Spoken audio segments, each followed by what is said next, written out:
Throughout history, people have faced unimaginable challenges, from harsh winters to failed expeditions, and even the collapse of entire civilizations.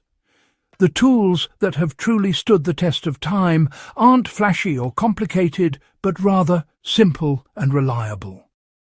In this episode, we'll explore the enduring survival tools that have saved lives for centuries and, discover why they continue to matter today.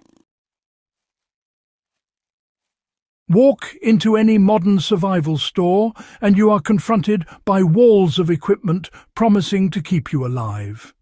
Tactical gadgets, electronic filters, folding tools with dozens of functions, devices that look impressive but solve problems few people ever actually face. History tells a far colder, harsher story. When expeditions failed, armies were cut off, winters closed in, and entire civilizations collapsed, survival did not depend on specialized gear. It depended on a short list of tools that worked everywhere, could be repaired endlessly, and required no supply chain to sustain. The people who lived through real catastrophe were not saved by clever inventions. They were saved by boring, durable, multi-purpose tools that still outperform most of what is sold today. The knife was the engine of survival, not a weapon. Across military records, frontier journals, and archaeological sites, the knife appears with such consistency that it becomes impossible to ignore. Not because of combat, but because it was the most productive tool a human could carry. It processed food, shaped wood, skinned animals, cut cordage, built shelters, repaired equipment, and created other tools. Historically, the most valued knives were not those that arrived razor-sharp, but those whose steel could be resharpened indefinitely. For modern survivalists, the lesson is simple. Choose durability and maintainability over features.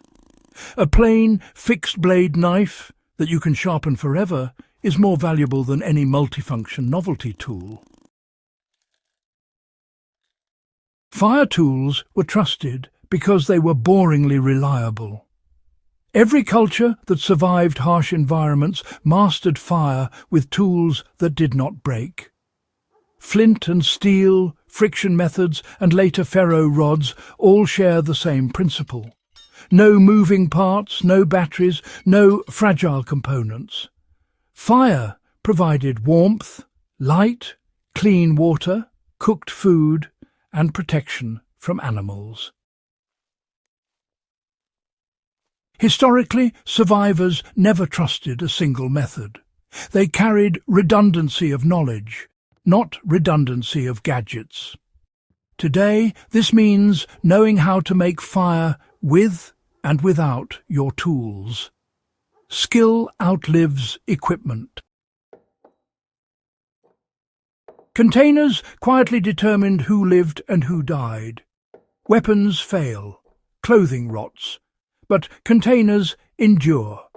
Pots, kettles, and canteens appear in nearly every long-term survival account because, water and nutrition decide survival before exposure or predators. A simple metal container that could be boiled, scrubbed, and repaired allowed water purification, cooking, and transport. The practical modern lesson is non-negotiable. If you have no way to reliably heat and carry water, everything else becomes irrelevant. Cordage built civilization long before it saved lives. Rope, twine, sinew, and fibre bindings enabled shelter construction, load carrying, trap building, tool repair, and medical splinting. History valued cordage not for convenience, but for adaptability. People knew how to make it from plant fibres, animal hair, bark, and scavenged cloth. Modern paracord is useful, but, the deeper survival skill is really knowing how to manufacture cordage when it runs out. Axes and hatchets conserve the most precious survival resource, calories. Frontier and military records show that axes processed firewood and shelter material faster than any knife. And, though heavy, they drastically reduced physical effort. In survival, conserving calories extends life. Tools that reduce labour matter more than those that, just look impressive.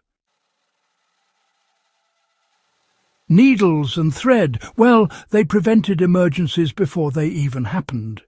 Clothing failure, you see, caused frostbite, infection and exposure. Simple sewing tools just appear constantly in survival narratives because, honestly, maintaining clothing was a survival task, not just a matter of comfort. Modern preparedness, ignores this at its own peril. Maintenance, really, prevents disaster more effectively than reaction. Light sources extended survival beyond daylight, plain and simple. Candles, oil lamps and lanterns reduced injury, improved morale and extended productivity. Historical light was steady and reliable, not exactly bright. The goal, truly, was safe work, not illumination range. Navigation tools decided who disappeared forever. Maps and compasses consistently appear in survival accounts. Getting lost was often fatal long before starvation or exposure. Survivors moved deliberately, not quickly, because orientation determines every other decision. Small chisels, awls and pry tools show up across military and archaeological records. These enabled construction, repairs and creative problem-solving. Modern kits often ignore them, but history never did. Basic medical tools stopped small injuries from becoming lethal. Tourniquets, bandages and simple implements prevented infection and blood loss long before modern medicine understood why they worked. Early intervention, not advanced treatment, kept people alive. Packs, bags and baskets allowed people to carry more with fewer trips, reducing exposure and conserving energy. Load management directly influenced survival distance and duration. Sharpening tools kept everything else alive. Stones and files appear everywhere because a dull tool becomes a liability. Maintenance was survival. What these 12 tools share is not complexity but longevity. They functioned across centuries, climates and catastrophes without dependency on technology or supply chains. The modern survivalist's mistake is believing equipment replaces knowledge. History proves the opposite. Subscribe to Warfare Frontlines, share this with serious learners, and preserve the survival knowledge that marketing has tried to bury.